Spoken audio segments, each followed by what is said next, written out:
घरात बसून राज्य चालवता येत नाही, फेसबुक लाईव्ह करून राज्य चालवता येत नाही, फेस टू फेस काम करावं लागतं, लोकांमध्ये जावं लागतं, लोगों में जाना पड़ता है, लोगों से मिलना पड़ता है, उनका दुख दर्द पहचानना चाहिए, सुनना चाहिए।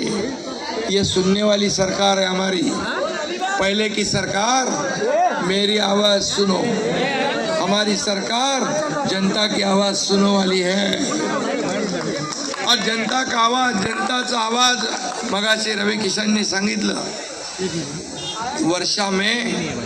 वर्षा हे शासकीय निवासस्थान कुणाचं मालकीचं नाही, ते हे जनतेच्या मालकीचं आहे। त्याच्यावर बंदी होती, मी मुख्यमंत्री झाल्यावर त्याचे सर्व उघडून टाकला वर्षा। जनतेसाठी, लोकांसाठी, सगळ्यांसाठी कोणी पण येऊन भेटू शकतो।